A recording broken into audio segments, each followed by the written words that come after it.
Hi, team Crushing It. Quick Friday message. Happy Valentine's Day, by the way.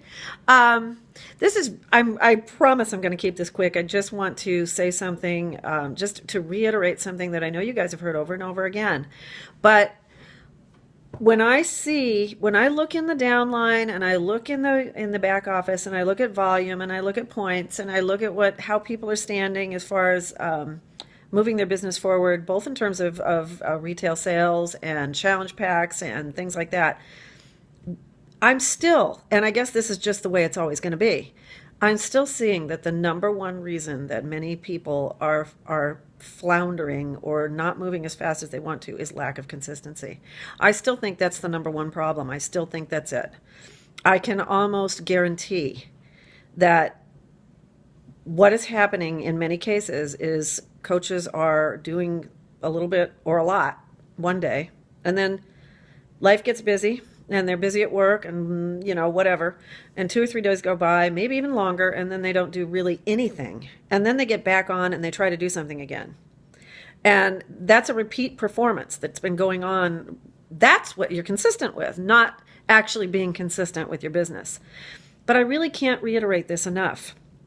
I just looked in my online office. I now have another 2 points that I didn't even actually, the last 2 points came from a customer order that I didn't ever talk to somebody about.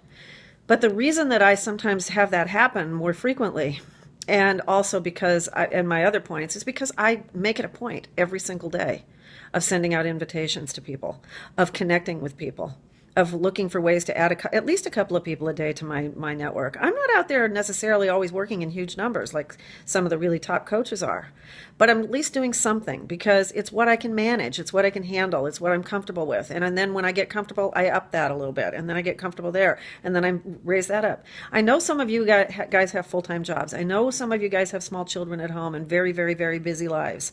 But I also know that many, many, many of the top coaches have just as busy of lives, maybe even more so.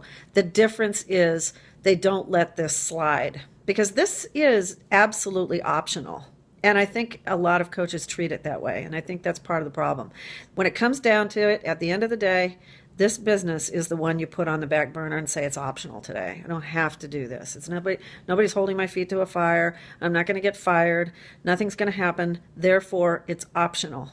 And as long as you continue to do that, you're going to have an optional business growing at an optional business rate. All it takes is a little bit of consistency. That you don't even have to start out with huge numbers. Start out with little numbers. Add a couple of people a day. Send out a couple of invitations a day. Try to get this in front of a couple of people. Maybe even just one a day if that's all you can feel comfortable with. And here's another thing. If you start thinking in terms of, I'm going to get this in front of 3 people a day, that thought goes into your head now. And it's actually there, and you're thinking about it, so that even though it kind of subsides and goes into your subconscious mind practically, during the course of your day, if you see somebody in a situation that lends itself and that you say, hey, that person would be a great coach, you're less likely to walk away without addressing it. You're more likely to stop and go, I should invite I should actually ask that person. Where if you're not even thinking about it and it's not on your goal list, you're probably going to miss it and just go on about your day and totally not even see that you just missed an opportunity. And it won't even enter your head. It's not even on your radar. And I know that's happening. It happens to me. I'm sure it happens to me too. But I have disciplined myself since I was a new coach, never to let a day go by that I didn't do something. Even if all I could manage was a couple of little somethings. I did something. It kept me in the habit. It kept me in the game. It's much like your fitness.